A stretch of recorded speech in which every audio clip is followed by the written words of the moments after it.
ਇਹ ਮਨੁੱਖ ਨੂੰ ਮੱਤ ਵੀ ਅਕਾਲ ਪੁਰਖ ਪਰਮਾਤਮਾ ਜੀ ਨੇ ਦਿੱਤੀ ਆ। ਨਾਲ ਹੀ ਆਪਾਂ ਤਾਂ ਇੰਨੇ ਵਡਭਾਗੇ ਕਿ ਆਪਾਂ ਨੂੰ ਗੁਰਮਤ ਦਾ ਗਿਆਨ ਮਿਲ ਰਿਹਾ ਆ, ਕਿਉਂਕਿ ਆਪਣੀ ਮਤ ਛੱਡ ਕੇ ਗੁਰਮਤ ਦੇ ਰਾਹੀਂ ਆਪਾਂ ਜੀਵਨ ਦੀ ਜਾਂਚ ਸਿੱਖ ਰਹੇ ਹਾਂ। ਹੁਣ ਜਿਹੜੀ ਮਨ ਦੀ ਖੁਰਾਕ ਆ, ਮਨ ਪਤਾ ਨਹੀਂ ਕਿੰਨੇ ਕੁ ਚਿਰ ਹੋ ਗਏ ਇਹਨੂੰ ਖਾਣ ਨੂੰ, ਪੀਣ ਨੂੰ, ਇਹਨੂੰ ਇਹਦਾ ਲਿਵਾਸ, ਇਹਨੂੰ ਰਹਿਣ ਨੂੰ, ਉਹ ਸਾਰਾ ਹੀ ਕੁਝ ਜਿਹੜਾ ਮਨ ਦਾ ਆਪ ਦਾ ਅਕਾਲ ਪੁਰਖ ਜੀ ਨੇ ਖਜ਼ਾਨਾ ਬਖਸ਼ਾ, ਉਹ ਹੈ ਤੋਂ ਜਿੱਦਾਂ ਆਪਾਂ ਕੋਈ ਚੀਜ਼ ਸਾਥੋਂ ਗੁੰਮ ਹੋ ਜਾਂਦੀ ਆ, ਖੋ ਜਾਂਦੀ ਆ, ਇਹਦੀ ਅਗਿਆਨਤਾ ਦੇ ਕਰਕੇ ਇਹਦੇ ਵਿੱਚ ਹੀ ਸਾਰਾ ਖਜ਼ਾਨਾ ਪਿਆ ਆ, ਪਰ ਇਹਨੂੰ ਲੱਭਣਾ ਨਹੀਂ ਆ ਰਿਹਾ।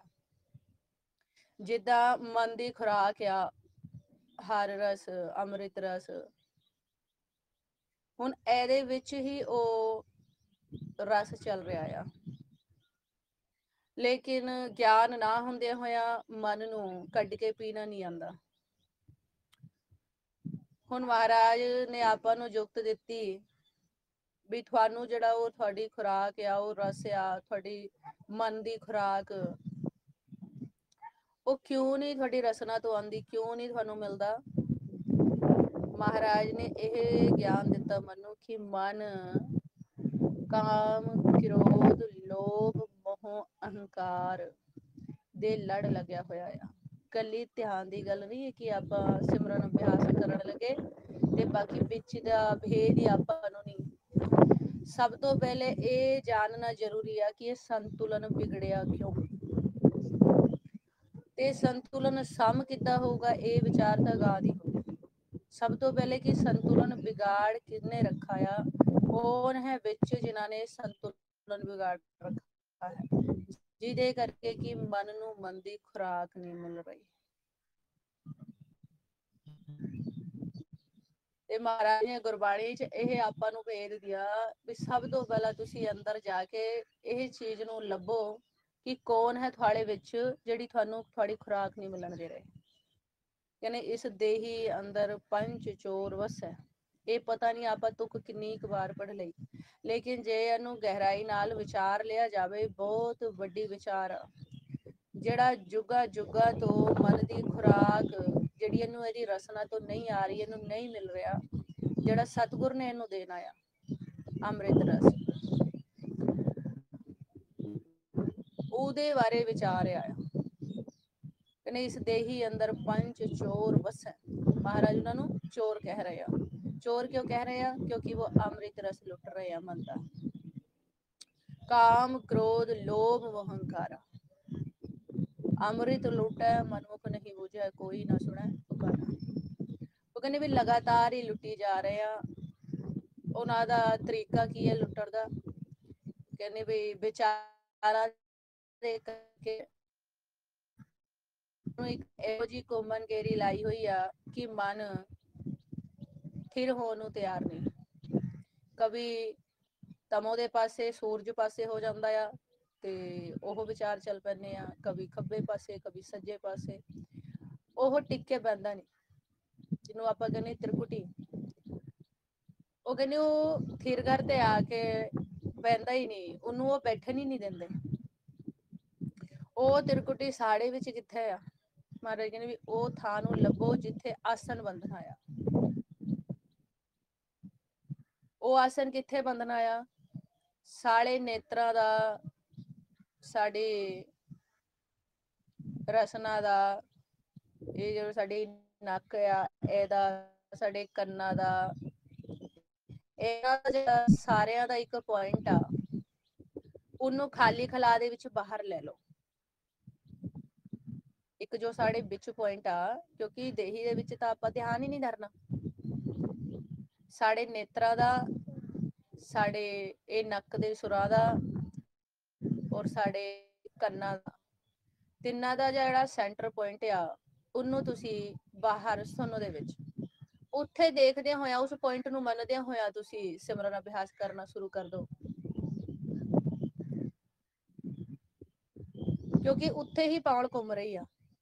ਮਹਾਰਾਜ ਕਹਿੰਦੇ ਜੇ ਤੁਸੀਂ ਕਾਇਆ ਦੇ ਵਿੱਚ ਅੰਦਰ ਜਾ ਕੇ ਧਿਆਨ ਧਰੋਗੇ ਤੇ ਉਹ ਧਿਆਨ ਧਰਿਆ ਨਹੀਂ ਜਾਣਾ, ਕਿਉਂਕਿ ਇਹ ਚੰਮ ਹੈ।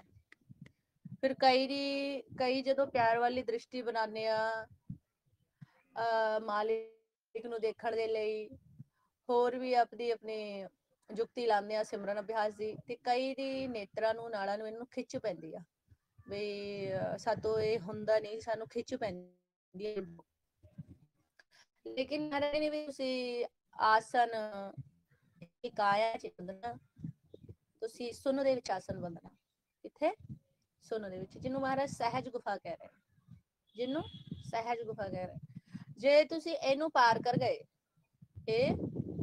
ਇੱਥੇ ਇਹਨੂੰ ਪਾਰ ਕਰਨ ਦਾ ਮਤਲਬ ਹੈ ਕਿ ਅਗਰ ਤੁਹਾਡਾ ਧਿਆਨ ਦੇ ਰਾਹੀਂ ਸੰਤੁਲਨ ਹੋ ਗਿਆ ਹੈ, ਬੜੇ ਧਿਆਨ ਨਾਲ ਵਿਚਾਰ ਸਮਝਣਾ ਹੈ, ਇਹ ਵਾਹਿਗੁਰੂ ਵਾਹਿਗੁਰੂ ਵਾਹਿਗੁਰੂ ਵਾਹਿਗੁਰੂ, ਇਹ ਜਦੋਂ ਆਪਾਂ ਲਗਾਤਾਰ ਸਿਮਰਨ ਅਭਿਆਸ ਕਰਦੇ ਆ, ਇਹਦੇ ਰਾਹੀਂ ਮਨ ਪਹਿਲੇ ਵੈਖਰੀ ਵਾਲੀ ਦੇ ਵਿੱਚ, ਫਿਰ ਮਧਮਾ ਦੇ ਵਿੱਚ, ਫਿਰ ਵੈਸੰਤੀ ਵਾਲੀ ਦੇ ਵਿੱਚ, ਫਿਰ ਪ੍ਰੋਪਰ ਹੀ ਸੁਣਨ ਦੇ ਵਿੱਚ ਚਲਿਆ ਜਾਂਦਾ, ਫਿਰ ਰਸਨਾ ਬੋਲਣ ਹਟ ਜਾਂਦੀ ਆ। ਰਸਨਾ ਉਤਨੀ ਹੀ ਦੇਰ ਬੋਲੂਗੀ ਜਿਤਨੀ ਦੇਰ ਤੱਕ ਵਿਚਾਰ ਹੈ, ਜਿਤਨੀ ਦੇਰ ਮਨ ਵਿਚਾਰਾਂ ਦੇ ਵਿੱਚ ਹੈ। ਜੇ ਧਿਆਨ ਰੂਪ ਹੋ ਕੇ ਇਹਨੂੰ ਸੁਣਦਾ ਰਿਹਾ, ਦੁਬਾਰਾ ਆਪਾਂ ਇਹਨੂੰ ਰਿਪੀਟ ਕਰਦੇ ਆ, ਮਨ ਨੇ ਇਹਨੂੰ ਧਿਆਨ ਨਾਲ ਸੁਣਨਾ ਹੈ। ਵਾਹ ਗੁਰੂ ਵਾਹ ਗੁਰੂ ਵਾਹ ਗੁਰੂ। ਜਿੱਦਾਂ ਆਪਾਂ ਹੁਣ ਦ੍ਰਿਸ਼ਟਮਾਨ ਸਰੀਰ 'ਚ ਬੈਠੇ ਆ, ਹੁਣ ਵੀ ਆਪਾਂ ਖਾਲੀ ਖਲਾ 'ਚ ਹੀ ਬੈਠੇ ਆ। ਆਪਾਂ ਦਾ ਇਹ ਜੋ ਦ੍ਰਿਸ਼ਟਮਾਨ ਸਰੀਰ ਆ, ਆਪਾਂ ਖਾਲੀ ਖਲਾ ਦੇ ਵਿੱਚ ਹੀ ਬੈਠੇ ਆ। ਆਪਾਂ ਆਪਣੀ ਬੋਡੀ ਤੋਂ ਗਾਹ ਬੈਠਣਾ ਆ ਧਿਆਨ ਦੇ ਰਾਹੀਂ। ਜਿੱਦਾਂ ਹੁਣ ਅਸੀਂ ਆਪਣੇ ਸਰੀਰ 'ਚ ਬੈਠੇ ਆ, ਆਪਾਂ ਧਿਆਨ ਦੇ ਰਾਹੀਂ ਆਪਣੇ ਸਰੀਰ ਤੋਂ ਗਾਹ ਬੈਠਣਾ ਆ। ਜਿੱਦਾਂ ਐਗਜ਼ਾਮਪਲ ਦਿੰਨੇ ਆਪਾਂ ਜਿਹੜੀ ਜਗ੍ਹਾ ਤੋਂ ਹੁਣ ਬੈਠੇ ਆ ਸਾਰੇ, ਉਹ ਗਾਹ ਮਹਿਸੂਸ ਕਰੋ ਵੀ ਧਿਆਨ ਦੇ ਰਹੇ ਕਿ ਮੈਂ ਉਸ ਜਗ੍ਹਾ पे ਆ। ਧਿਆਨ ਦੇ ਰਹੇ ਇਹ ਮਹਿਸੂਸ ਕਰਨਾ ਵੀ ਮੈਂ ਉੱਤੇ ਸਾਹਮਣੇ, ਇੱਥੋਂ ਮੈਂ ਸਾਹਮਣੇ, ਬਸ ਇਹ ਗੱਲ ਮੰਨਣੀ ਆ ਕਿ ਮੈਂ ਸਾਹਮਣੇ ਆ। ਔਰ ਇਸ ਗੱਲ ਨੂੰ ਮੰਨਣ ਦੇ ਵਿੱਚ ਤੁਸੀਂ ਨੋਟ ਕਰੋ ਪ੍ਰੈਕਟੀਕਲ, ਜਦੋਂ ਤੁਸੀਂ ਆਪਣੇ ਆਪ ਨੂੰ ਉੱਥੇ ਥਿਰ ਕਰੋਗੇ ਤਾਂ ਤੁਸੀਂ ਆਪਣੇ ਆਪ ਨੂੰ ਉੱਥੇ ਪਾਓਗੇ। ਇਹ ਮਹਾਰਾਜ ਸਮਝਾਣੇ ਵੀ ਸੁਰਤ ਰੂਪ ਹੋ ਕੇ ਬਾਹਰ ਚਲੇ ਜਾਣਾ, ਸਾਹਮਣੇ ਇਹ ਵਾਲੀ ਜਗ੍ਹਾ ਤੋਂ, ਆਪਣੇ ਨੇਤਰਾਂ ਦੇ ਸਾਹਮਣੇ, ਇਸ ਵਾਲੀ ਜਗ੍ਹਾ ਤੋਂ ਇਹ ਪੁਆਇੰਟ ਬਣਾ ਦਈਏ, ਨੱਕ ਦਾ, ਨੇਤਰਾਂ ਦਾ ਤੇ ਕੰਨਾਂ ਦਾ ਇੱਕ ਪੁਆਇੰਟ ਆ। ਉਸ ਪੁਆਇੰਟ ਨੂੰ ਬਾਹਰ ਮੰਨੋ, ਇਸ ਜਗ੍ਹਾ ਮੰਨੋ ਆਪਣੇ ਆਪ ਨੂੰ ਕਿ ਜੋ ਮੈਂ ਹਾਂ, ਮੈਂ ਆਪ ਦੀ ਗੱਲ ਕਰਦਾ ਆ, ਮਨ ਦੀ ਗੱਲ ਹੋ ਰਹੀ ਆ ਵੀ ਜੋ ਮੈਂ ਮਨ ਹਾਂ ਉਹ ਮੈਂ ਇੱਥੇ ਆ, ਜਿਹਨੂੰ ਆਪਾਂ ਕਹਿੰਦੇ ਵੀ ਰਸਨਾ ਰਾਹੀਂ ਜਪੋ, ਕੰਨਾਂ ਨਾਲ ਸੁਣੋ, ਨੇਤਰਾਂ ਰਾਹੀਂ ਦੇਖੋ। ਇਹ ਉਹੀ ਜੁਗਤੀ ਆ ਸਾਹਮਣੇ, ਕਿਉਂਕਿ ਆਪਾਂ ਸੁਣ ਦੇ ਵਿੱਚ ਜਾਣਾ। ਕਿੱਥੇ ਜਾਣਾ? ਸੁਣ ਦੇ ਵਿੱਚ। ਕਿੰਨੇ ਜਾਣਾ? ਮਨ ਨੇ ਜਾਣਾ। ਕਿੱਦਾਂ ਜਾਊਗਾ? ਧਿਆਨ ਦੇ ਰਾਹੀਂ। ਅਸੀਂ ਖੁੱਲੇ ਨੇਤਰਾਂ ਨਾਲ ਸਾਹਮਣੇ ਪਈਆਂ ਹੋਈਆਂ ਚੀਜ਼ਾਂ ਦੇਖ ਰਹੇ ਆ। ਜੇ ਸਾਡਾ ਉਹਨਾਂ ਤੋਂ ਧਿਆਨ ਜਾਂਦਾ ਆ ਤਾਂ ਅਸੀਂ ਉਹਨਾਂ ਨੂੰ ਦੇਖ ਰਹੇ ਆ। ਜੇ ਆਪਾਂ ਖੜੇ ਆ ਔਰ ਸਾਡਾ ਧਿਆਨ ਨਹੀਂ ਹੈ, ਸਾਹਮਣੇ ਪਈ ਹੋਈ ਚੀਜ਼ ਸਾਨੂੰ ਨਹੀਂ ਦਿਖੂਗੀ। ਕਈ ਵਾਰ ਆਪਾਂ ਕਹਿੰਦੇ ਵੀ ਇਹ ਤਾਂ ਸਮਾਨ ਮੇਰੇ ਸਾਹਮਣੇ ਪਿਆ, ਮੇਰਾ ਧਿਆਨ ਹੀ ਨਹੀਂ ਗਿਆ। ਦੇਖੋ ਆ ਚੀਜ਼ ਤਾਂ ਸਾਹਮਣੇ ਹੀ ਪਈ ਥੀ, ਪਰ ਮੈਂ ਕਿੱਥੇ ਲੱਭਦਾ ਰਿਹਾ, ਮੇਰਾ ਧਿਆਨ ਨਹੀਂ ਗਿਆ। ਕਹਿਣ ਦਾ ਮਤਲਬ ਆ ਹੈ ਕਿ ਅਸੀਂ ਸਾਹਮਣੇ ਵੀ ਆਕਾਰਾਂ ਵੀ ਨਹੀਂ ਦੇਖ ਪਾ ਰਹੇ ਹਾਂ, ਕਿਉਂਕਿ ਸਾਡਾ ਧਿਆਨ ਪੱਖ ਹੋ ਗਿਆ। ਆਕਾਰਾਂ ਤੋਂ ਸਾਡਾ ਧਿਆਨ ਪਰਪੱਖ ਹੋ ਗਿਆ। ਜਿੱਦਾਂ ਅਸੀਂ ਨਿਆਣੇ ਨੂੰ, ਬੱਚੇ ਨੂੰ ਇਹ ਚੀਜ਼ ਬੜੇ ਅੱਛੇ ਤਰੀਕੇ ਨਾਲ ਪਰਪੱਖ ਕਰਾਨੇ, ਕੋਈ ਇੱਕ ਵਾਰ ਚ ਨਹੀਂ ਬੱਚਾ ਸਿੱਖ ਜਾਂਦਾ। ਅਸੀਂ ਛੋਟੇ ਨੂੰ, ਬੱਚੇ ਨੂੰ ਅਸੀਂ ਇੱਕ ਗੱਲ ਪਤਾ ਨਹੀਂ ਕਿੰਨੀ ਕੁ ਵਾਰ ਉਹਨੂੰ ਇਹ ਚੇਤੇ ਕਰਾਨੇ ਆ, ਇੱਧਰ ਦੇਖ, ਇਹ ਚੁਟਕੀ ਮਾਰਦੇ ਆ, ਇੱਧਰ ਦੇਖ, ਵਾਰ ਉਹਦਾ ਧਿਆਨ ਨਿਰਾਕਾਰ ਦੇ ਵਿੱਚ ਦੇ ਤੋੜ ਕੇ ਅਸੀਂ ਆਕਾਰ ਪਰਪੱਖ ਕਰਾਨੇ ਆ। ਅਸੀਂ ਸਾਰੇ ਇਹ ਚੀਜ਼ ਨੂੰ ਜਾਣਦੇ ਪਰਿਵਾਰਾਂ ਦੇ ਵਿੱਚ। ਹੁਣ ਜਦੋਂ ਮਾਲਿਕ ਨੂੰ ਦੇਖਣ ਦੀ ਗੱਲ ਆਂਦੀ ਆ ਜਾਂ ਫਿਰ ਸੁਣ ਦੇ ਵਿੱਚ ਆਸਨ ਬੰਧਨ ਦੀ ਵਿਚਾਰ ਆਂਦੀ ਆ, ਤੇ ਅਸੀਂ ਸਾਰੇ ਸਮਝ ਨਹੀਂ ਲਾਣਾ ਚਾਹੁੰਦੇ। ਆਪਾਂ ਸੋਚਦੇ ਆ ਕਿ ਇਹ ਸਾਰਾ ਕੁਝ ਛਿਨ ਮਾਤਰ ਸਮੇਂ ਦੇ ਵਿੱਚ ਹੀ ਹੋ ਜਾਣਾ ਚਾਹੀਦਾ ਆ। ਨਹੀਂ, ਜਦੋਂ ਅਸੀਂ ਦੇਖਦੇ ਹਾਂ ਕਿ ਇੱਕ ਦ੍ਰਿਸ਼ਟਮਾਨ ਜੋ ਗਿਆਨ ਲਿਮਿਟਿਡ ਹੈ, ਉਸ ਗਿਆਨ ਨੂੰ ਵੀ ਲੈਣ ਦੇ ਲਈ ਬੱਚੇ ਨੂੰ ਅਸੀਂ ਕਿਤਨਾ ਜ਼ਿਆਦਾ ਇਹ ਚੀਜ਼ ਸਿਖਾਉਂਦੇ ਆ। ਛੋਟੇ ਬੱਚੇ ਪੇ ਇੱਕ ਨਾ ਇੱਕ ਮੈਂਬਰ, ਇੱਕ ਨਾ ਇੱਕ ਜਣਾ ਹਰ ਟਾਈਮ ਲਗਾ ਹੀ ਰਹਿੰਦਾ ਆ। ਉਹਨੂੰ ਕभी ਇਸ਼ਾਰਾ ਦੇ ਰਾਹੀਂ ਕੁਝ ਸਿਖਾਣਾ, ਕभी ਉਹਨੂੰ ਕੁਝ ਸਿਖਾਣਾ। ਉਹ ਆਪਾਂ ਕੀ ਕਰ ਰਹੇ ਹੁੰਦੇ ਆ, ਉਹਦਾ ਆਕਾਰ ਨਿਰਾਕਾਰ ਦੇ ਵਿੱਚ ਤੇ ਤੋੜ ਕੇ, ਖਾਲੀ ਖਲਾ ਦੇ ਵਿੱਚ ਤੇ ਧਿਆਨ ਤੋੜ ਕੇ ਅਸੀਂ ਆਕਾਰਾਂ ਤੇ ਪਰਪੱਖ ਕਰਾ ਰਹੇ ਹੁੰਦੇ ਆ। ਇਹ ਵੀ ਇੱਕ ਪ੍ਰੈਕਟੀਕਲ ਕਲਾਸ ਹੈ, ਇਹ ਦੁਨਿਆਵੀ ਕਲਾਸ ਹੁੰਦੀ ਆ। ਤੇ ਜਦੋਂ ਆਪਣੀ ਨਿਰਾਕਾਰ ਦੇ ਵਿੱਚ ਕਲਾਸ ਲੱਗਦੀ ਆ ਤੇ ਮਨ ਮਿੰਟੋ ਮਿੰਟ ਹੀ ਪਿੱਛੇ ਬੈਕ ਮੁੜ ਜਾਂਦਾ ਆ। ਫਿਰ ਇਹ ਬੇਨਤੀਆਂ ਕਰਦਾ ਵੀ ਮਾਲਿਕ ਨੂੰ ਕਿ ਮੈਂ ਇਹ ਇਲਾਕੇ ਦੇ ਵਿੱਚ ਕਿਉਂ ਨਹੀਂ ਆ ਰਿਹਾ, ਮੈਨੂੰ ਇਸ ਇਲਾਕੇ ਦਾ ਗਿਆਨ ਕਿਉਂ ਨਹੀਂ ਆ ਰਿਹਾ, ਮੈਂ ਇੱਥੇ ਭੱਜ ਦੌੜ ਕਿਉਂ ਨਹੀਂ ਰਿਹਾ, ਇੱਥੇ ਖੇਲ ਕਿਉਂ ਨਹੀਂ ਰਿਹਾ, ਮੈਂ ਮਾਲਿਕ ਨਾਲ ਗੱਲਾਂ ਕਿਉਂ ਨਹੀਂ ਕਰ ਰਿਹਾ। ਜੇ ਬੱਚੇ ਦੇ ਪਰਿਵਾਰ, ਬੱਚੇ ਦੇ ਸਾਰੇ ਘਰ ਵਾਲੇ ਬੱਚੇ ਨੂੰ ਸਿਖਾਈ ਜਾਵੇਂ, ਲੇਕਿਨ ਬੱਚਾ ਉਸ ਚੀਜ਼ ਨੂੰ ਫੜੇ ਹੀ ਨਾ, ਬੱਚਾ ਉਹਨੂੰ ਸੁਣੇ ਹੀ ਨਾ, ਬੱਚਾ ਉਸ ਚੀਜ਼ ਨੂੰ ਦੇਖੇ ਹੀ ਨਾ, ਤੇ ਆਪਾਂ ਸਾਰੇ ਹੀ ਘਰ ਪਰਿਵਾਰ ਸਾਰੇ ਹੀ ਇਹ ਅੰਦਾਜ਼ਾ ਲਾ ਲੈਨੇ ਵੀ ਬੱਚੇ ਦਾ ਜਿਹੜਾ ਸੰਤੁਲਨ ਹੈ, ਦਿਮਾਗੀ ਸੰਤੁਲਨ ਠੀਕ ਨਹੀਂ ਹੈ, ਬੱਚਾ ਦਿਮਾਗੀ ਤੌਰ ਤੋਂ ਕਮਜ਼ੋਰ ਆ, ਹੈ ਨਾ। ਕਿ ਵੀ ਇਹਨੂੰ ਇਹ ਫੜਦਾ ਨਹੀਂ, ਗੱਲ ਨਹੀਂ ਫੜਦਾ, ਕੋਈ ਨਾ ਕੋਈ ਕਿਤੇ ਨਾ ਕਿਤੇ ਮਿਸਟੇਕ ਆ, ਹੈ ਨਾ, ਵੀ ਸੰਤੁਲਨ ਠੀਕ ਨਹੀਂ ਹੈਗਾ। ਕਿਉਂਕਿ ਇਹ ਸਾਰਾ ਕੁਝ ਦੁਨਿਆਵੀ ਜੋ ਅਸੀਂ ਇਹਨੂੰ ਦੱਸ ਰਹੇ ਹਾਂ, ਕਿ ਇਹਨੂੰ ਸੁਣਨ 'ਚ ਪ੍ਰੋਬਲਮ ਹੈ, ਕਿ ਇਹਨੂੰ ਦੇਖਣ 'ਚ ਪ੍ਰੋਬਲਮ ਹੈ, ਜਾਂ ਕਿ ਇਹਨੂੰ ਯਾਦ ਨਹੀਂ ਰਹਿੰਦਾ। ਸੇਮ ਹੀ ਮਨ ਦੀ ਕਹਾਣੀ ਆ। ਮਹਾਰਾਜ ਕਹਿੰਦੇ ਵੀ ਇਹ ਮਨ ਦਾ ਵੀ ਸੰਤੁਲਨ ਹੀ ਵਿਗੜਿਆ ਹੋਇਆ ਹੈ, ਜਿਹਦੇ ਕਰਕੇ ਕੀ ਇਹ ਨਿਰਾਕਾਰ ਦੇ ਇਲਾਕੇ ਦਾ ਗਿਆਨ ਫੜਦਾ ਨਹੀਂ, ਛੇਤੀ ਨਹੀਂ ਫੜਦਾ। ਕਿਉਂਕਿ ਸੁਣੂਗਾ, ਸੁਣ ਕੇ ਭੱਜ ਜੂਗਾ, ਦੌੜ ਜੂਗਾ ਵਿਚਾਰਾਂ ਦੇ ਵਿੱਚ। ਇਹਨੂੰ ਮਹਾਰਾਜ ਕਹਿੰਦੇ ਤੂੰ ਸਾਹਮਣੇ ਦੇਖਦਾ ਹੀ ਨਹੀਂ। ਕਿਉਂ? ਕਿਉਂਕਿ ਸੰਤੁਲਨ ਵਿਗੜਿਆ ਹੋਇਆ ਹੈ। ਹੁਣ ਇਹਨੂੰ ਮਹਾਰਾਜ ਕਹਿੰਦੇ ਵੀ ਤੂੰ ਅਨਹਦ ਸ਼ਬਦ ਸੁਣਦਾ ਹੀ ਨਹੀਂ। ਕਿਉਂ? ਕਿਉਂਕਿ ਵਿਚਾਰਾਂ ਦੇ ਕਰਕੇ ਸੰਤੁਲਨ ਵਿਗੜਿਆ ਹੋਇਆ ਹੈ, ਇਸ ਕਰਕੇ ਸ਼ਬਦ ਵੀ ਨਹੀਂ ਇਹਨੂੰ ਪ੍ਰੋਪਰ ਸੁਣਦੇ। ਫਿਰ ਮਹਾਰਾਜ ਕਹਿੰਦੇ ਵੀ ਤੂੰ ਅਕਾਲ ਪੁਰਖ ਨੂੰ ਲਗਾਤਾਰ ਬੁਲਾ, ਤੇ ਬੁਲਾ ਵੀ ਨਹੀਂ ਪਾਉਂਦਾ। ਕਿਉਂ? ਕਿਉਂਕਿ ਬੁਲਾਣੇ ਦੀ ਅਵਸਥਾ 'ਚ ਨਹੀਂ ਹੈ, ਸੰਤੁਲਨ ਇੰਨਾ ਕੁ ਵਿਗੜ ਗਿਆ।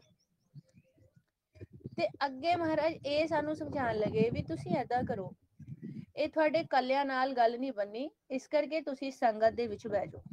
ਇਸ ਕਰਕੇ ਸੰਗਤ ਨੂੰ ਵਡਿਆਈ ਦਿੱਤੀ ਆ, ਬਈ ਸੰਗਤ ਦੇ ਵਿੱਚ ਬੈਠੋਗੇ, ਸਾਧੂਆਂ ਦਾ, ਸੰਤਾਂ ਦਾ, ਭਗਤਾਂ ਦਾ ਜਿਹੜੇ ਸੁਰਤ ਕਰਕੇ ਨੇ, ਉਹ ਕਹਿੰਦੇ ਵੀ ਜਦੋਂ ਤੁਸੀਂ ਬੈਠੋਗੇ ਤੇ ਫਿਰ ਤੁਹਾਨੂੰ ਇਹ ਖੇਲ ਸਮਝ ਆਣੀ ਸ਼ੁਰੂ ਹੋ ਜਾਊਗੀ ਹੌਲੀ ਹੌਲੀ। ਕਿਉਂਕਿ ਉੱਥੇ ਜਾ ਕੇ ਤੁਹਾਨੂੰ ਜਦੋਂ ਉਹਨਾਂ ਦੀ ਸਾਧੂ ਸੰਤਾਂ ਭਗਤਾਂ ਦੀ ਸੰਗਤ ਦੇ ਵਿੱਚ ਜਾਓਗੇ, ਦ੍ਰਿਸ਼ਟੀ ਵੀ ਪੈਂਦੀ ਆ, ਨਾਲੇ ਉੱਥੇ ਕਮਾਈ ਵਾਲੇ ਜੀ ਬੈਠੇ ਆ, ਰੂਹਾਂ ਬੈਠੀਆਂ, ਜਦੋਂ ਤੁਸੀਂ ਉੱਥੇ ਜਾਓਗੇ ਤੇ ਅਕਾਲ ਪੁਰਖ ਤੁਹਾਡੇ ਤੇ ਕਿਰਪਾ ਕਰਨਗੇ। ਕਿਉਂ? ਕਿਉਂਕਿ ਉੱਥੇ ਇੱਕ ਔਰਾ ਹੋਊਗਾ ਜਿਸ 'ਚ ਤੁਸੀਂ ਜਾਓਗੇ, ਕਿਉਂਕਿ ਉਹਨਾਂ ਦੀ ਕਮਾਈ ਕੀਤੀ ਹੋਈ ਹੋਊਗੀ ਜਿਸ ਸਪੇਸ ਦੇ ਵਿੱਚ ਤੁਸੀਂ ਪ੍ਰਵੇਸ਼ ਕਰੋਗੇ।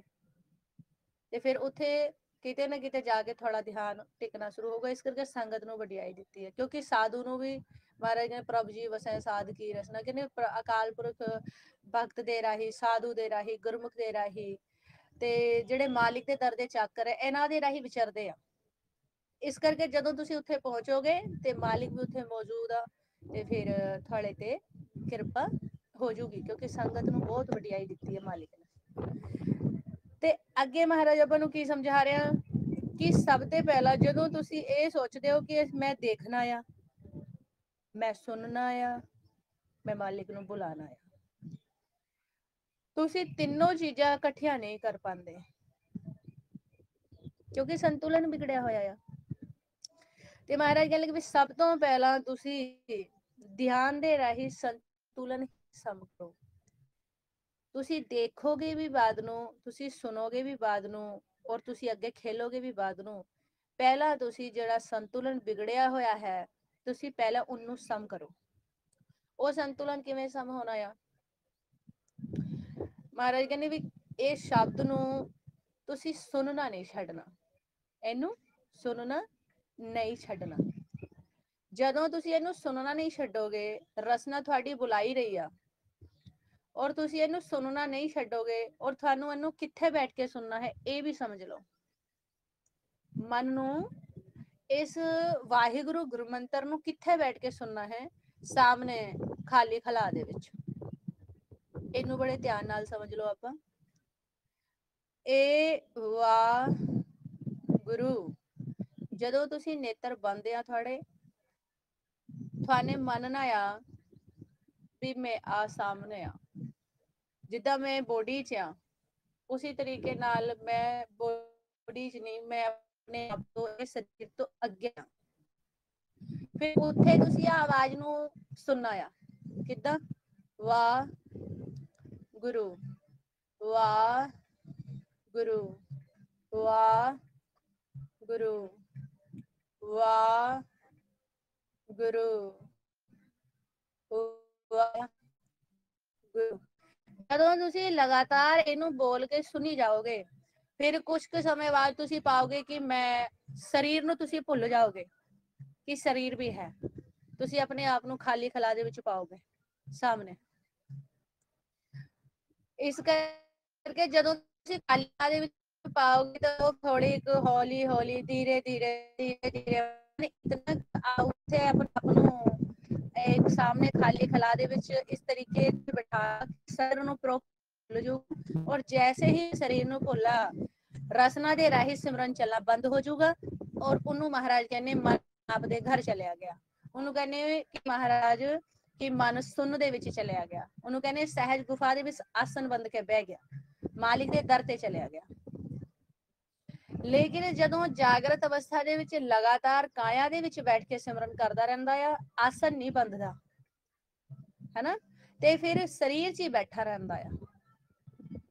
ते इस शरीर दे बाहर निकलण दी सानू जिहड़ी जुक्ति दित्ती आ, ओ जुक्ति यही आ कि तुसी इस सामने इत्थे सामने बोलो वाहिगुरू, वाहिगुरू, वाहिगुरू, वाहिगुरू। चलो आओ आप सारे सिमरन अभ्यास करते हैं। नेत्र बंद कर लो सारे ही गुरमुख प्यारो।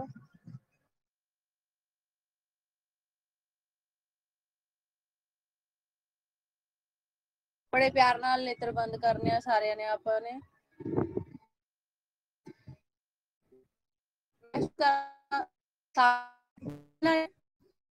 ਜਦੋਂ ਅਸੀਂ ਦੇਖਣ ਦੀ ਅਵਸਥਾ ਚ ਆਨੇ ਆ, ਗੁਰੂ ਨਾਲ ਸਮਝੋ ਇਹ ਚੀਜ਼ ਨੂੰ, ਦੁਨੀਆਵੀ ਚੀਜ਼ ਨੂੰ ਅਸੀਂ ਧਿਆਨ ਦੇ ਰਾਹੀਂ ਦੇਖ ਰਹੇ ਆ। ਮਨ ਨੂੰ ਦ੍ਰਿਸ਼ਟਮਾਨ ਨੇਤਰਾਂ ਦੀ ਲੋੜ ਨਹੀਂ ਹੈ, ਮਨ ਨੂੰ ਕੇਵਲ ਧਿਆਨ ਦੀ ਲੋੜ ਹੈ। ਮਨ ਨੂੰ ਸਾਡੇ ਨੇਤਰ ਵੀ ਤਾਂ ਹੀ ਦੇਖਦੇ ਆ ਜਦੋਂ ਅਸੀਂ ਅਗਲੀ ਚੀਜ਼ ਤੋਂ ਧਿਆਨ ਦਿੰਦੇ ਆ। ਜੇ ਸਾਡਾ ਧਿਆਨ ਪ੍ਰਪੱਕ ਹੈ ਆਕਾਰਾਂ ਤੋਂ, ਤਾਂ ਹੀ ਸਾਨੂੰ ਆਕਾਰ ਦਿਸ ਰਹੇ ਆ। ਜੇ ਸਾਡਾ ਧਿਆਨ ਨਾ ਹੋ ਤੇ ਸਾਨੂੰ ਆਕਾਰ ਨਹੀਂ ਦਿਸੂਗਾ ਸਾਹਮਣੇ। ਜਦੋਂ ਅਸੀਂ ਕਈ ਵਾਰ ਨੋਟ ਕਰਦੇ ਆ, ਅਸੀਂ ਬੈਠੇ ਹੋਏ ਹੁੰਨੇ ਆ ਔਰ ਸਾਡੇ ਨੇਤਰ ਵੀ ਖੁੱਲੇ ਹੋਏ ਹੁੰਨੇ ਆ, ਲੇਕਿਨ ਸਾਨੂੰ ਸਾਹਮਣੇ ਕੀ ਆ ਉਹ ਨਹੀਂ ਦਿਸਦਾ ਸਾਡਾ। ਆਪਾਂ ਕਹਿੰਦੇ ਵੀ ਮੇਰਾ ਤਾਂ ਧਿਆਨ ਪਤਾ ਨਹੀਂ ਕਿੱਥੇ ਚਲਾ ਗਿਆ ਥਾ।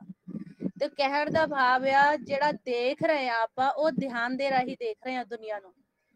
ਨੇਤਰ ਇੱਕ ਮਨ ਦੇ ਬੈਠਣ ਦੀ ਜਗ੍ਹਾ ਆ, ਠੀਕ ਹੈ। ਤੇ ਇਸ ਕਰਕੇ ਸਾਨੂੰ ਧਿਆਨ ਦੇਣਾ ਹੈ। ਕਾਦੇ ਵਿੱਚ ਮਹਾਰਾਜ ਨੇ ਕਿਹਾ ਇਹ ਜੋ ਗੁਰਬਾਣੀ ਹੈ ਸਾਰੀ, ਇਹ ध्यान ਦੇ ਰਾਹੀਂ शुरू हो रही है, ध्यान ਦੇ ਰਾਹੀਂ। जितनी दुनियावी खेल चल रही आ, ये भी ध्यान दे राही चल रही आ। निराकार दे इलाके दी खेल भी ध्यान दे राही चल रही आ। ये आकारा दे इलाके दी खेल भी ध्यान दे राही चल रही आ। इस करके सानू अगे ध्यान देना है। की देना है? ध्यान। जदों असी ध्यान देना सीख गए, असी देखना सीख जाएंगे। क्योंकि ਨਿਆਣਾ ਜਦੋਂ ਧਿਆਨ ਦੇਣਾ ਸਿੱਖ ਜਾਂਦਾ ਆ ਤੇ ਉਹ ਦੇਖਣਾ ਸਿੱਖ ਜਾਂਦਾ ਆ। ਤੇ ਅਸੀਂ ਇੱਥੇ ਭੁਲੇਖਾ ਖਾ ਜਾਂਦੇ ਆ ਕਿ ਅਸੀਂ ਦ੍ਰਿਸ਼ਟਮਾਨ ਨੇਤਰਾਂ ਤੋਂ, ਜਿਹਦੇ ਰਾਹੀਂ ਅਸੀਂ ਮਾਇਆ ਨੂੰ ਦੇਖਦੇ ਆ, ਉਹ ਸਾਡੀ ਮਾਇਆਵੀ ਚੀਜ਼ਾਂ ਨੂੰ ਦੇਖਣ ਦੀ ਦ੍ਰਿਸ਼ਟੀ ਬਣੀ ਹੋਈ ਆ। ਹੁਣ ਜਦੋਂ ਅਸੀਂ ਨੇਤਰ ਬੰਦ ਕਰਦੇ ਆ ਤੇ ਅੰਦਰੋਂ ਤਾਂ ਚੰਦ ਤੇ ਸੂਰਜ ਸਾਹਮਣੇ ਹੋਏ ਹੋਏ, ਇਸ ਕਰਕੇ ਸਾਨੂੰ ਖਾਲੀ ਖਲਾ ਨੂੰ ਦੇਖਣਾ ਨਹੀਂ ਆਉਂਦਾ। ਅਸੀਂ ਖਾਲੀ ਖਲਾ ਨੂੰ ਤਾਂ ਦੇਖ ਸਕਦੇ ਹਾਂ ਜਦੋਂ ਅਸੀਂ ਧਿਆਨ ਦੀ ਅਵਸਥਾ ਚ ਆਏਂਗੇ, ਕਿਉਂਕਿ ਜਦੋਂ ਨਿਆਣਾ ਹੁੰਦਾ ਆ ਤੇ ਉਹਦੇ ਕੋਲ ਨੇਤਰ ਤਾਂ ਹੁੰਦੇ ਆ, ਪਰ ਉਹਦਾ ਧਿਆਨ ਪਰਪੱਖ ਨਹੀਂ ਹੁੰਦਾ ਆਕਾਰਾਂ ਤੋਂ, ਇਸ ਕਰਕੇ ਉਹਦੇ ਨੇਤਰਾਂ ਚ ਹੁੰਦਿਆਂ ਹੋਇਆ ਵੀ ਉਹਨੂੰ ਕੁਝ ਵੀ ਦਿਸਦਾ ਨਹੀਂ, ਉਹਨੂੰ ਜੁਗਤ ਨਹੀਂ ਲੱਗਦੀ ਉਹਦੀ। ਲੇਕਿਨ ਜਦੋਂ ਉਹਦੀ ਜੁਗਤੀ ਲੱਗ ਜਾਂਦੀ ਹੈ ਤੇ ਉਹ ਪੂਰੀ ਉਮਰ ਦੇਖਦਾ ਆ। ਦਿਸ ਉਹਨੂੰ ਪਹਿਲੇ ਵੀ ਰਿਹਾ ਥਾ, ਫਰਕ ਇਤਨਾ ਆ ਕਿ ਉਹਦਾ ਧਿਆਨ ਨਹੀਂ ਥਾ। ਜਦੋਂ ਅਸੀਂ ਉਹਦਾ ਧਿਆਨ ਇਕੱਠਾ ਕਰ ਦਿੰਨੇ ਆ ਤੇ ਫਿਰ ਉਹਨੂੰ ਬਿਨਾਂ ਦੇਖੇ ਹਰ ਆਕਾਰ ਦਿਖਦਾ, ਕਿਉਂ? ਧਿਆਨ ਲੱਗਿਆ ਉਹਦਾ।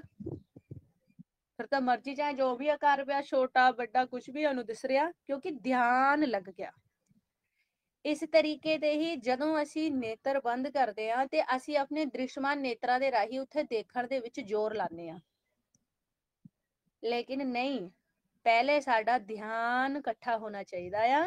ਜੇ ਸਾਡਾ ਧਿਆਨ ਇਕੱਠਾ ਹੋ ਗਿਆ ਤੇ ਫਿਰ ਸਾਨੂੰ ਆਪ ਹੀ ਸਹਿਜ ਸੁਭਾਈ ਉੱਥੇ ਦਿਖਣ ਲੱਗ ਜਾਊਗਾ। ਤੇ ਧਿਆਨ ਇਕੱਠਾ ਹੋਣ ਦੇ ਲਈ ਸਾਨੂੰ ਮਹਾਰਾਜ ਨੇ ਕਿਹਾ, ਕਹਿੰਦੇ ਸਭ ਤੋਂ ਪਹਿਲਾਂ ਤੁਸੀਂ ਆਪਣਾ ਧਿਆਨ ਇਹ ਆਵਾਜ਼ ਦੇ ਵਿੱਚ ਲੈ ਕੇ ਆਓ। ਕਾਹਦੇ ਵਿੱਚ? ਆਵਾਜ਼ ਦੇ ਵਿੱਚ। ਤੁਸੀਂ ਕੁਛ ਨਹੀਂ ਕਰਨਾ, ਸਿਰਫ ਬੋਲਣਾ ਆ ਤੇ ਸੁਣਨਾ ਆ। ਕਿੱਥੇ ਬੋਲਣਾ ਆ, ਕਿੱਥੇ ਸੁਣਨਾ ਆ? ਸਾਹਮਣੇ। ਕਿੱਥੇ? ਆਪਣੇ ਸਾਹਮਣੇ, ਨੇਤਰਾਂ ਦੇ ਕੋਇਆਂ ਦੇ ਸਾਹਮਣੇ। ਇਸ ਚੀਜ਼ ਨੂੰ ਸਮਝੋ ਬੜੇ ਪਿਆਰ ਨਾਲ। ਇਹ ਨੇਤਰ ਬੰਦ ਹੋ ਗਏ, ਸਾਹਮਣੇ ਧਿਆਨ ਦੇਣਾ ਆ। ਇੱਥੇ देखना, ध्यान बंद कर रहे हो, नजर बंद करके ਇੱਥੇ ਸਾਹਮਣੇ ਧਿਆਨ ਦਿਓ, ਦੇਖੋ ਮਤ। ਜਦੋਂ ਆਪਾਂ ਦੇਖਣਾ ਕਹਿੰਦੇ ਆ ਨਾ ਤੇ ਆਪਾਂ ਨੂੰ ਜਿਹੜਾ ਦੇਖਣਾ ਆਂਦਾ ਆ ਉਹ ਅਸੀਂ ਦ੍ਰਿਸ਼ਟਮਾਨ ਨੇਤਰਾਂ ਨੂੰ ਵਰਤਦੇ ਆ, ਅਸੀਂ ਧਿਆਨ ਲਾਣਾ ਭੁੱਲ ਜਾਂਦੇ ਆ। ਦੇਖਣੇ ਦੇ ਵਿੱਚ ਤੇ ਧਿਆਨ ਲਾਣੇ ਦੇ ਵਿੱਚ ਫਰਕ ਆ, ਕਿਉਂਕਿ ਸਾਨੇ ਦੁਨੀਆਵੀ ਆਕਾਰਾਂ ਨੂੰ ਦੇਖਣਾ ਸਿੱਖ ਲਿਆ, ਇਸ ਕਰਕੇ ਅਸੀਂ ਉਹੀ ਅੱਖ ਵਰਤਦੇ ਆ ਖਾਲੀ ਖਲਾ ਦੇ ਵਿੱਚ ਵੀ, ਜਿਹੜੀ ਸਾਡੀ ਆਕਾਰਾਂ ਨੂੰ ਦੇਖਣ ਦੀ ਬਣੀ ਹੋਈ ਆ। ਇਸ ਕਰਕੇ ਇੱਕ ਜਿਹਨੂੰ ਸਮਦ੍ਰਿਸ਼ਟ ਕਿਹਾ, ਇੱਕ ਚਿੱਤ ਕਿਹਾ, ਇੱਕ ਦ੍ਰਿਸ਼ਟ ਕਿਹਾ, ਉਹ ਅੱਖ ਵੱਖਰੀ ਆ ਤੇ ਮਾਇਆ ਨੂੰ ਦੇਖਣ ਵਾਲੀ ਅੱਖ ਵੱਖਰੀ ਆ। ਤੇ ਅਸੀਂ ਇਹ ਨਿਰਾਕਾਰ ਦੇ ਇਲਾਕੇ ਦੇ ਵਿੱਚ ਜਦੋਂ ਦੇਖਣਾ ਸਿੱਖਾਂਗੇ ਤੇ ਸਭ ਤੋਂ ਪਹਿਲਾਂ ਅਸੀਂ ਦੇਖਣਾ ਤਾਂ ਹੀ ਸਿੱਖਾਂਗੇ ਜਦੋਂ ਅਸੀਂ ਸੁਣਨਾ ਸਿੱਖਾਂਗੇ। ਬੜੇ ਧਿਆਨ ਨਾਲ ਇਹ ਸਮਝਣੇ, ਬਹੁਤ ਬਰੀਕੀ ਦੇ ਵਿੱਚ ਪੁਆਇੰਟ ਆ। ਜੇ ਮਹਾਰਾਜ ਕਿਰਪਾ ਕਰੇ ਆਪਾਂ ਨੂੰ ਇਹ ਪਕੜ ਦੇ ਵਿੱਚੋਂ ਆ ਜਾਵੇ ਤੇ ਬੜਾ ਸੌਖਾ ਜਿਹਾ ਹੋ ਜਾਊਗਾ, ਬਾਪੂ ਕਿਰਪਾ ਕਰੇ, ਹਨਾ। ਜਦੋਂ ਨਿਆਣਾ ਬੱਚਾ ਪਹਿਲੇ ਸੁਣਦਾ ਆ ਤੇ ਫਿਰ ਦੇਖਦਾ ਆ, ਛੋਟਾ ਬੱਚਾ ਪਹਿਲੇ ਸੁਣਦਾ ਆ, ਕੱਲਾ ਸੁਣਦਾ ਆ ਪਹਿਲੇ, ਫਿਰ ਦੇਖਦਾ ਆ, ਫਿਰ ਸੁਣਦਾ ਦੇਖਦਾ ਇਕੱਠਾ ਹੀ ਆ। ਫਿਰ ਜਦੋਂ ਸੁਣਦਾ ਦੇਖਦਾ ਇਕੱਠਾ ਆ ਤੇ ਫਿਰ ਖੇਲਣ ਲੱਗਦਾ ਆ, ਫਿਰ ਖੇਲਣ ਲੱਗਦਾ ਤੇ ਇੱਕ ਦਿਨ ਬੜਾ ਹੋ ਜਾਂਦਾ ਆ, ਫਿਰ ਸਾਰੀ ਉਮਰ ਸਾਰਾ ਹੀ ਕੁਝ ਕਰਦਾ ਆ, है ना। ऐसी तरीके नाल पहला केवल सुनना है, पहला केवल सुनना है, जोर नहीं लाना बिल्कुल भी। वो छोटा बच्चा पिया है आराम नाल, वो सुनता ही रहता सारा कुछ, जो मर्जी चाहे ਉਹਦੇ ਕੋਲ ਕੋਈ ਵੀ ਬੋਲੀ ਜਾਓ, ਆਰਾਮ ਨਾਲ ਸੁਣਦਾ ਰਹਿੰਦਾ, ਉਹ ਕੁਝ ਕਹਿੰਦਾ ਨਹੀਂ, ਸੁਣਦਾ ਰਹਿੰਦਾ।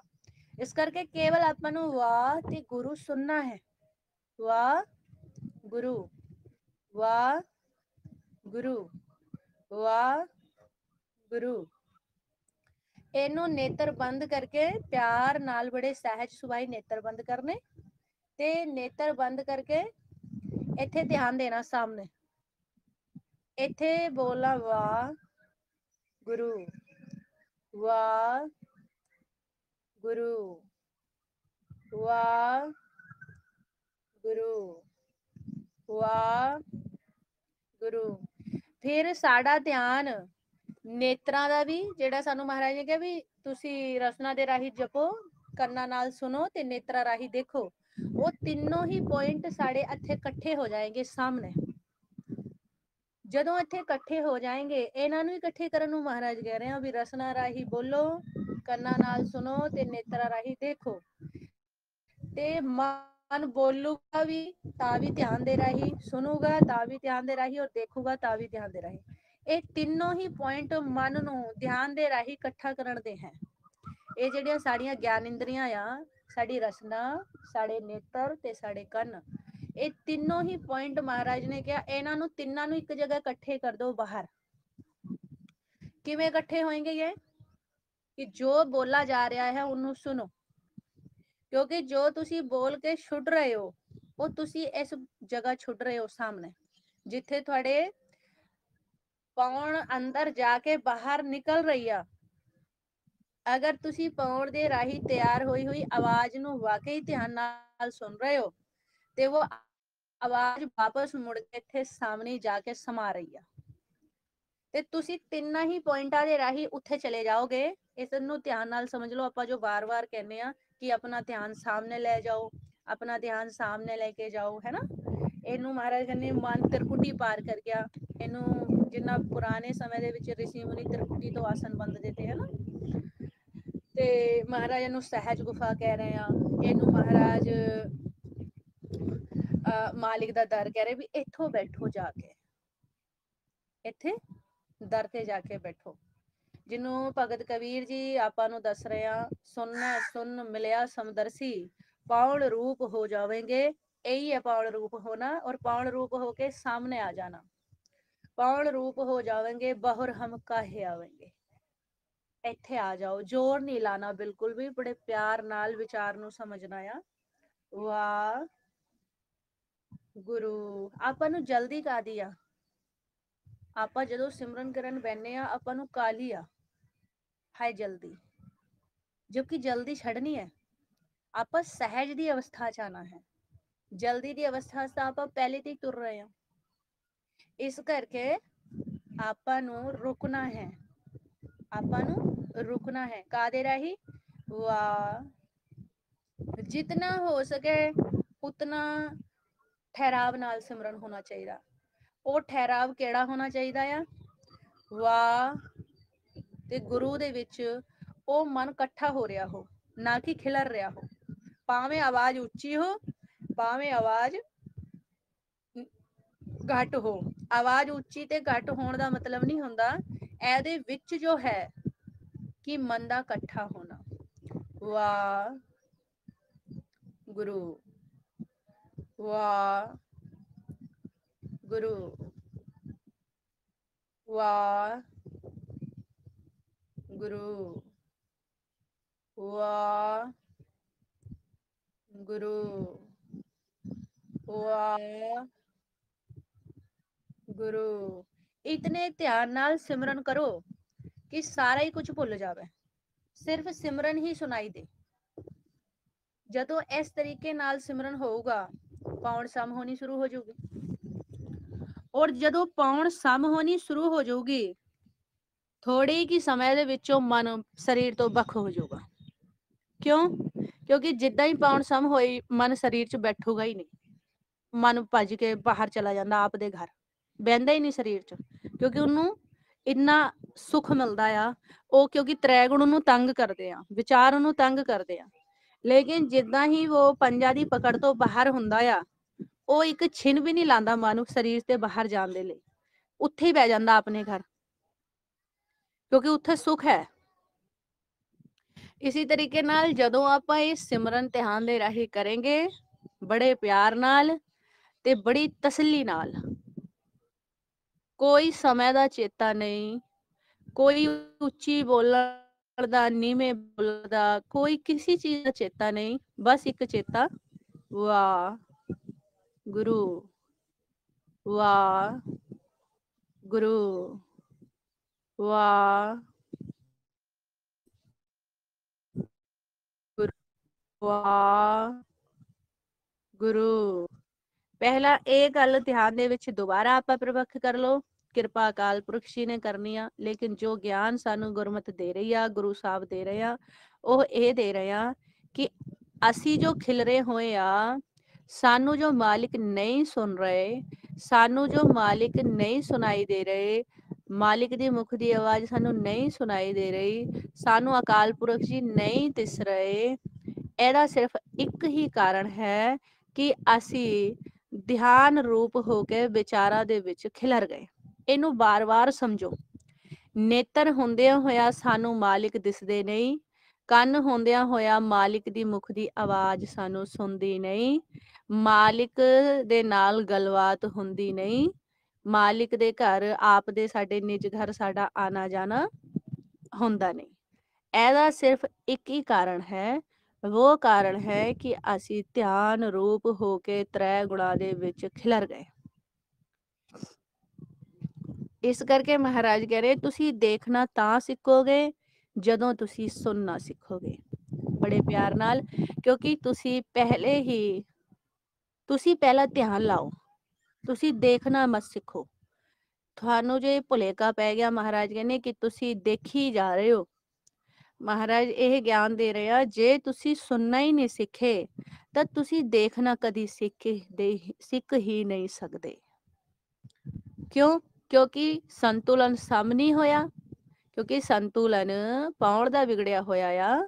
ਜੇ ਪਾਉਣ ਦਾ ਸੰਤੁਲਨ ਥੱਲੇ ਵਿਗੜਿਆ ਹੋਇਆ ਆ, ਚੰਦ ਸੂਰਜ ਤੁਹਾਡੇ ਸਮ ਨਹੀਂ ਹੋ ਸਕਦੇ, ਔਰ ਜਿੰਨੀ ਦੇਰ ਚੰਦ ਤੇ ਸੂਰਜ ਸਮ ਨਹੀਂ ਹੋ ਸਕਦੇ ਉਹ ਤੁਹਾਡੀ ਅੱਖ ਬੰਨੀ ਨਹੀਂ, ਔਰ ਜਿੰਨੀ ਦੇਰ ਤੁਹਾਡੀ ਉਹ ਅੱਖ ਨਹੀਂ ਬੰਨੀ ਤੁਹਾਨੂੰ ਮਾਲਿਕ ਦੇ ਦਰਸ਼ਨ ਹੋ ਨਹੀਂ ਸਕਦੇ। ਕਿਉਂ? ਕਿਉਂਕਿ ਤੁਹਾਡੇ ਪਾਸ ਉਹ ਅੱਖ ਨਹੀਂ ਹੈ ਨਿਰਾਕਾਰ ਨੂੰ ਦੇਖਣ ਦੀ, ਤੁਹਾਨੇ ਉਹ ਅੱਖ ਆਕਾਰ ਨੂੰ ਦੇਖਣ ਦੀ ਬਣਾ ਲਈ।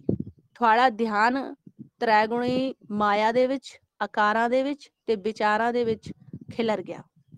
ਇਸ ਗੱਲ ਨੂੰ ਬੜੇ ਪਿਆਰ ਨਾਲ, ਵਿਚਾਰ ਨੂੰ ਧਿਆਨ ਨਾਲ ਇਹਨੂੰ ਸਮਝ ਲਓ ਕਿ ਆਪ ਦਾ ਧਿਆਨ ਲਾਓ ਵਾਪਸ ਆਵਾਜ਼ ਦੇ ਵਿੱਚ। ਤੁਸੀਂ ਜਦੋਂ ਦੁਨੀਆ ਦੇ ਵਿੱਚ ਪ੍ਰਵੇਸ਼ ਹੋਏ ਥੇ ਤਾਂ ਆਪ ਦਾ ਧਿਆਨ ਤੁਸੀਂ ਆਵਾਜ਼ ਦੇ ਵਿੱਚ ਹੀ ਲੈ ਕੇ ਗਏ ਥੇ, ਤਾਂ ਹੀ ਤੁਸੀਂ ਸੰਸਾਰ ਦੇ ਵਿੱਚ ਅੱਜ ਖੇਲ ਰਹੇ ਹੋ। ਇਹਨੂੰ ਬੜੇ ਧਿਆਨ ਨਾਲ ਸਮਝੋ। ਪੂਰੀ ਦੁਨੀਆ ਦੀ ਜੋ ਖੇਲ ਚੱਲ ਰਹੀ ਆ, ਦ੍ਰਿਸ਼ਟਮਾਨ ਖੇਲ ਦੀ ਬਾਤ ਕਰਦੇ ਆ ਆਪਾਂ, ਉਹ ਸਾਰੀ ਆਵਾਜ਼ ਤੋਂ ਚੱਲ ਰਹੀ ਆ। ਇਹਨੂੰ ਤੁਸੀਂ ਜਰਾ ਧਿਆਨ ਨਾਲ ਵਿਚਾਰ ਲਓ।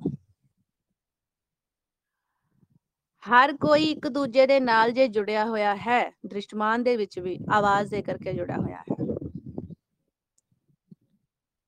ਅਸੀਂ ਕੋਈ ਸਫ਼ਰ ਕਰਦੇ ਆ, ਅਗਲੇ ਦਾ ਧਿਆਨ ਕਿੱਦਾਂ ਬਦਲਦੇ ਆ।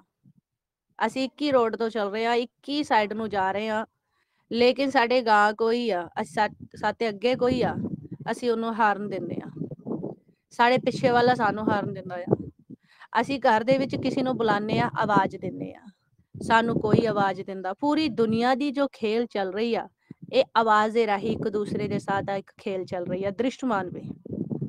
ਤੇ ਇੱਕ ਜੋ ਆਵਾਜ਼ ਹੈ, ਇੱਕ ਜੋ ਸਾਊਂਡ ਹੈ, ਇਹ ਦੁਨੀਆ ਦੀ ਜੋ ਇਹ ਸ੍ਰਿਸ਼ਟੀ ਦੀ ਜੋ ਸੰਰਚਨਾ ਹੋਈ ਹੈ, ਇਹ ਅਕਾਲ ਪੁਰਖ ਨੇ ਆਵਾਜ਼ ਦੇ ਰਾਹੀਂ ਕੀਤੀ ਆ। वो आवाज है नाम, वो आवाज है नाम। ਇਸ ਕਰਕੇ ਤੁਸੀਂ ਸਭ ਤੋਂ ਪਹਿਲਾਂ ਆਵਾਜ਼ ਨੂੰ ਫੜਨਾ ਸਿੱਖੋ। ਦੁਨੀਆ ਦੇ ਵਿੱਚ ਵੀ ਉਹੀ ਖੇਲ ਸਕਦਾ ਆ ਅੱਛੀ ਤਰ੍ਹਾਂ ਜਿਹੜਾ ਸੁਣਨਾ ਸਿੱਖ ਗਿਆ। ਆਪਾਂ ਕਹਿੰਦੇ ਨਾ ਵੀ ਜਿਹੜਾ ਸੁਣਨਾ ਸਿੱਖ ਗਿਆ ਉਹ ਅੱਛੇ ਤੋਂ ਅੱਛਾ ਗਿਆਨ ਪ੍ਰਾਪਤ ਕਰ ਸਕਦਾ, ਕਿਉਂਕਿ ਉਹਦੇ ਅੰਦਰ ਸੁਣਨੇ ਦੀ क्षमता ਹੈ। ਅਗਰ ਉਹ ਸੁਣ ਸਕਦਾ ਆ ਤੇ ਉਹਦੇ ਵਿੱਚ ਬਸ ਜਾਊਗਾ ਆਪਣੇ ਆਪ ਹੀ। ਇਸ ਕਰਕੇ ਮਹਾਰਾਜ ਕਹਿੰਦੇ ਸਿਰਫ ਔਰ ਸਿਰਫ ਤੁਸੀਂ ਦੇਖਣਾ ਤੇ ਖੇਲਣਾ, ਇਹ ਫੁਰਨਾ ਪਹਿਲੇ ਨਾ ਲਓ। ਤੁਸੀਂ ਪਿਆਰ ਨਾਲ ਸਹਿਜ ਦੇ ਵਿੱਚ ਆਓ ਔਰ ਤੁਸੀਂ ਸਿਰਫ ਵਾਹ ਗੁਰੂ ਇਹਨੂੰ ਸੁਣੋ, ਬਸ ਇੰਨਾ ਕੁ ਕਰੋ, ਬਹੁਤਾ ਨਾ ਕਰੋ। ਜਿਸ ਦਿਨ ਤੁਸੀਂ ਧਿਆਨ ਰੂਪ ਹੋ ਕੇ ਇਹਨੂੰ ਪਕੜਨਾ ਸਿੱਖ ਗਏ, ਆ ਆਵਾਜ਼ ਤੁਹਾਨੂੰ ਤੁਹਾਡੇ ਸਰੀਰ ਤੋਂ ਬਾਹਰ ਲੈ ਜਾਊਗੀ, ਕਿਉਂਕਿ ਅੱਜ ਹੀ ਤੁਸੀਂ ਕਿਉਂ ਨਹੀਂ ਇਸ ਚੀਜ਼ ਨੂੰ ਸਮਝ ਰਹੇ? ਮਹਾਰਾਜ ਆਪਾਂ ਨੂੰ ਸਮਝਾ ਰਹੇ, ਤੁਹਾਨੂੰ ਭੁਲੇਖਾ ਪਾ ਦਿਆ ਕਾਲ ਨੇ। ਤੁਸੀਂ ਕਿਉਂ ਨਹੀਂ ਸਮਝ ਰਹੇ ਕਿ ਤੁਹਾਡਾ ਕਾਲ ਨੇ ਵਿਚਾਰਾਂ ਦੇ ਕਰਕੇ ਸੰਤੁਲਨ ਵਿਗਾੜ ਰੱਖਾ ਆ। ਤੁਸੀਂ ਪਹਿਲਾਂ ਸੰਤੁਲਨ ਸਮ ਕਰੋ, ਦੇਖਣਾ ਤੁਸੀਂ ਤਾਂ ਹੀ ਸਿੱਖੋਗੇ।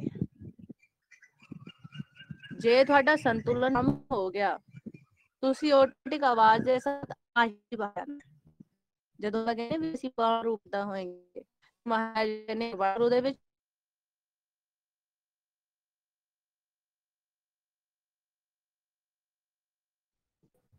ਯਾਨੀ ਪੌੜੇ ਬੰਦ ਰਹਾਂਗੋ। ਫਿਰ ਉਹਦੇ ਦੂਜੀ ਅਵਸਥਾ ਮਹਾਰਾਜ ਸਾਨੂੰ ਦੱਸ ਰਹੇ ਆ ईड़ा पिंगला और सुखमना पहुणे बंद रहाऊंगो, चंद सूरज दोए सम कर राखूं। ਇਹ ਸਾਡੀ ਦੂਜੀ ਅਵਸਥਾ ਸ਼ੁਰੂ ਹੁੰਦੀ ਆ। ਈੜਾ ਪਿੰਗਲਾ ਔਰ ਸੁਖਮਣਾ ਪੌਣੇ ਬੰਦ ਰਹਾਉਂਗੋ, ਇਹ ਸਾਡੇ ਇਸ ਪੁਆਇੰਟ ਦੀ ਗੱਲ ਹੋ ਰਹੀ ਆ। ਮਹਾਰਾਜ ਸਮਝਾ ਰਹੇ ਆ ਜਿੱਥੇ ਤੁਸੀਂ ਰਸਨਾ ਨਾਲ ਬੋਲਣਾ ਆ, ਕੰਨਾਂ ਨਾਲ ਸੁਣਨਾ ਆ ਤੇ ਨੇਤਰਾਂ ਦੇ ਰਾਹੀਂ ਧਿਆਨ ਆਪਣਾ ਇੱਥੇ ਰੱਖਣਾ ਆ। ਤੁਸੀਂ ਜਦੋਂ ਕੇਵਲ ਇਸ ਆਵਾਜ਼ ਨੂੰ ਸੁਣੋਗੇ, ਆ ਆਵਾਜ਼ ਤੁਹਾਡੇ ਸਾਹਮਣੇ ਹੀ ਜਾ ਕੇ ਸਮਾ ਰਹੀ ਆ। ਇਹਨੂੰ ਤੁਸੀਂ ਸਮਝੋ। ਜੇ ਤੁਸੀਂ ਆਵਾਜ਼ ਨੂੰ ਪਕੜ ਲਿਆ ਤੇ ਤੁਸੀਂ ਸਹਿਜ ਸੁਭਾਈ ਸੁਣਨ ਦੇ ਵਿੱਚ ਚਲੇ ਜਾਓਗੇ, ਕਿਉਂਕਿ ਆਵਾਜ਼ ਸੁਣਨ ਦੇ ਵਿੱਚ ਹੀ ਜਾ ਕੇ ਸਮਾ ਰਹੀ ਆ। ਇਹ ਆਪਾਂ ਨੋਟ ਕਰੋ, ਸਾਨੂੰ ਜਿਹੜੀ ਸਵਾਸ ਆ ਰਹੀ ਆ ਕਿੱਥੋਂ ਆ ਰਹੀ ਆ? ਸਾਹਮਣੇ ਤੋਂ ਹੀ ਆ ਰਹੀ ਹੈ ਸੁਣਨ ਦੇ ਵਿੱਚ। ਤੇ ਸਾਨੂੰ ਸਵਾਸ ਕੌਣ ਦੇ ਰਿਹਾ ਆ? ਮਾਲਿਕ ਦੇ ਰਿਹਾ ਆ। ਇਹਦਾ ਮਤਲਬ ਮਾਲਿਕ ਕਿੱਥੇ ਬੈਠਾ ਆ? ਜਿੱਥੇ ਸਾਨੂੰ ਸਵਾਸ ਆ ਰਹੀ ਆ। ਸਵਾਸ ਕਿੱਥੇ ਤੋਂ ਆ ਰਹੀ ਆ? ਸਾਡੇ ਨੱਕ ਦੇ ਸਾਹਮਣੇ ਤੋਂ ਹੀ ਆ ਰਹੀ ਆ। ਔਰ ਇਸ ਸਵਾਸ ਦੇ ਰਾਹੀਂ ਅਸੀਂ ਬੋਲ ਰਹੇ ਹਾਂ ਵਾਹ। ਇਹੀ ਸਾਹ ਵਾਪਸ ਮੁੜ ਕੇ ਕਿੱਥੇ ਗਈ? ਗੁਰੂ। ਤੇ ਜੇ ਅਸੀਂ ਇਸ ਚ ਬਹਿ ਗਏ ਤੇ ਅਸੀਂ ਕਿੱਥੇ ਜਾਏਂਗੇ? ਵਾਹ ਗੁਰੂ। ਅਸੀਂ ਉਸ ਪੁਆਇੰਟ ਤੇ ਆਪਣੇ ਆਪ ਹੀ ਚਲੇ ਜਾਏਂਗੇ ਨਾ। ਕੇਵਲ ਆਪਾਂ ਆਵਾਜ਼ ਨੂੰ ਸੁਣਨਾ, ਵਾਹ ਗੁਰੂ, ਵਾਹ ਗੁਰੂ। ਕਿਉਂ? ਕਿਉਂਕਿ ਜਿਹਦਾ ਧਿਆਨ ਇਹਦੇ ਵਿੱਚ ਪ੍ਰਪੱਖ ਹੋ ਗਿਆ, ਉਹ ਸਹਿਜ ਸੁਭਾਈ ਮਾਲਿਕ ਦੇ ਦਰ ਤੇ ਚਲਿਆ ਜਾਊਗਾ। ਕਿਉਂਕਿ ਮਾਲਿਕ ਹੀ ਸਾਨੂੰ ਇਹ ਸਵਾਸ ਦੇ ਰਿਹਾ। ਇਹ ਮੋਰ ਗੁਰਬਾਣੀ ਲਾ ਰਹੀ ਆ। ਤੇ ਇਹ ਆਪਾਂ ਗੁਰਬਾਣੀ ਦੇ ਵਿੱਚ ਤੇ ਪੁੱਛ ਕੇ ਚੱਲਣਾ ਆ।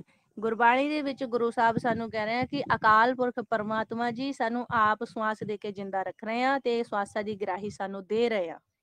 ਤੇ ਜੇ ਮਾਲਿਕ ਆਪ ਸਾਨੂੰ ਸਵਾਸ ਦੇ ਰਹੇ ਆ ਤੇ ਸਮਝੋ ਕਿ ਇਹ ਗੱਲ ਤਾਂ ਪੱਕੀ ਸਾਨੂੰ ਕਲੀਅਰ ਹੋ ਗਈ ਕਿ ਮਾਲਿਕ ਸਾਡੇ ਇੱਥੇ ਨੇੜੇ ਬੈਠੇ ਆ ਔਰ ਸਾਨੂੰ ਸਵਾਸ ਦੇ ਰਹੇ ਆ। ਤੇ ਜੇ ਅਸੀਂ ਇਸ ਸਵਾਸ ਦੇ ਵਿੱਚ, ਇਸ ਧੁਨ ਦੇ ਵਿੱਚ, ਇਸ ਆਵਾਜ਼ ਦੇ ਵਿੱਚ ਧਿਆਨ ਰੂਪ ਹੋ ਕੇ ਬੈਠेंगे ਤੇ ਅਸੀਂ ਕਿੱਥੇ ਜਾਏंगे? ਮਾਲਿਕ ਦੇ ਦਰ ਤੇ ਚਲੇ ਜਾਏंगे। ਜਿਹਨੂੰ ਗੁਰਬਾਣੀ ਦੇ ਵਿੱਚ ਮਹਾਰਾਜ ਕਹਿੰਦੇ ਆ ਸਹਿਜ ਗੁਫਾ ਮੈਂ ਆਸਨ ਬਾਂਧਿਆ। ਜਿਹਨੂੰ ਮਹਾਰਾਜ ਕਹਿੰਦੇ ਸੁਨ ਸਮਾਦ ਗੁਫਾ ਤੇ ਆਸਨ। ਇਹੀ ਉਹ ਗੁਫਾ ਹੈ ਜਿੱਥੇ ਮਾਲਿਕ ਬੈਠੇ ਹੈ। ਲੇਕਿਨ ਮਨ ਦੇ ਤੇ ਮਾਲਿਕ ਦੇ ਵਿੱਚ ਵਿਚਾਰਾਂ ਦੀ ਇੱਕ ਕੰਧ ਖੜੀ ਹੈ, ਜਿਹੜੀ ਕੰਧ ਅਸੀਂ ਧਿਆਨ ਦੇ ਰਾਹੀਂ, ਸਿਮਰਨ ਅਭਿਆਸ ਦੇ ਰਾਹੀਂ ਤੋੜਨੀ ਆ। ਵਾਹ ਗੁਰੂ। ਬਸ ਇਹ ਅਭਿਆਸ ਬੜੇ ਧਿਆਨ ਨਾਲ ਕਰਨਾ ਆਪਾਂ ਨੂੰ ਔਰ ਬਹੁਤ ਪਿਆਰ ਨਾਲ ਕਰਨਾ। ਵਾਹ ਗੁਰੂ, ਵਾਹ ਗੁਰੂ, ਵਾਹ ਗੁਰੂ, ਵਾਹ ਗੁਰੂ, ਵਾਹ ਗੁਰੂ। ਇਹ ਚੀਜ਼ ਆਪਾਂ ਚੇਤੇ ਰੱਖਣੀ ਆ। ਜਦੋਂ ਅਸੀਂ ਸਿੱਧਾ ਧਿਆਨ ਖਾਲੀ ਖਲਾ ਦੇ ਵਿੱਚ ਲਾਣ ਲੱਗਦੇ ਆ, ਪੌਣ ਸਮ ਨਹੀਂ ਹੋਈ ਹੁੰਦੀ, ਧਿਆਨ ਉੱਥੇ ਰੁਕਦਾ ਹੀ ਨਹੀਂ। ਪਹਿਲਾਂ ਆਪਾਂ ਵਾਹਿਗੁਰੂ ਗੁਰਮੰਤਰ ਦੇ ਰਾਹੀਂ ਮਰਨਾ ਸਿੱਖ ਲਓ। ਵਾਹਿਗੁਰੂ ਗੁਰਮੰਤਰ ਨੂੰ ਕਰਦਿਆਂ ਕਰਦਿਆਂ ਸੋਨਾ ਸਿੱਖ ਲਓ। ਜੇ ਆਪਾਂ ਸਿਮਰਨ ਨੂੰ ਕਰਦਿਆਂ ਸੌ ਗਏ, ਅਸੀਂ ਮਾਲਿਕ ਦੇ ਦਰ ਤੇ ਚਲੇ ਗਏ, ਅਸੀਂ ਸੁੰਨ ਦੇ ਵਿੱਚ ਚਲੇ ਗਏ। ਕਿਉਂਕਿ ਮਨ ਦਾ ਘਰ ਸੁੰਨ ਹੈ ਔਰ ਮਾਲਿਕ ਵੀ ਸੁੰਨ ਦੇ ਵਿੱਚ ਹੀ ਬੈਠੇ ਆ। ਇਸ ਕਰਕੇ ਅਸੀਂ ਜਦੋਂ ਸਿਮਰਨ ਕਰਦੇ ਆ, ਇਹ ਪੁਆਇੰਟ ਸਾਨੂੰ ਬੜੇ ਅੱਛੇ ਤਰੀਕੇ ਨਾਲ ਕਲੀਅਰ ਹੋ ਜਾਣਾ ਚਾਹੀਦਾ ਆ ਕਿ ਅਸੀਂ ਧਿਆਨ ਦੇ ਰਾਹੀਂ ਹੀ ਦੇਖ ਸਕਦੇ ਆ। ਅਸੀਂ ਦ੍ਰਿਸ਼ਟਮਾਨ ਨੇਤਰਾਂ ਨੂੰ ਨਹੀਂ ਵਰਤਣਾ, ਕਿਉਂਕਿ ਦ੍ਰਿਸ਼ਟਮਾਨ ਨੇਤਰਾਂ ਦਾ ਸੰਤੁਲਨ ਵਿਗੜਿਆ ਹੋਇਆ ਆ। ਚੰਦ ਸੂਰਜ ਦਾ ਸੰਤੁਲਨ ਵਿਗੜਿਆ ਹੋਇਆ ਆ। ਚੰਦ ਸੂਰਜ ਦਾ ਸੰਤੁਲਨ ਵਿਗੜਿਆ ਹੋਣ ਕਰਕੇ ਸਾਨੂੰ ਕੇਵਲ ਆਕਾਰ ਦੇਖਣ ਦੀ ਯੁਕਤ ਆਂਦੀ ਆ, ਨਿਰਾਕਾਰ ਨੂੰ ਦੇਖਣ ਦੀ ਯੁਕਤ ਸਾਨੂੰ ਆਂਦੀ ਨਹੀਂ। ਹੁਣ ਜੇ ਅਸੀਂ ਨਿਰਾਕਾਰ ਨੂੰ ਦੇਖਣਾ ਚਾਹੁੰਦੇ ਆ ਤੇ ਪਹਿਲੇ ਸਾਨੂੰ ਸੁਣਨਾ ਸਿੱਖਣਾ ਪਊਗਾ।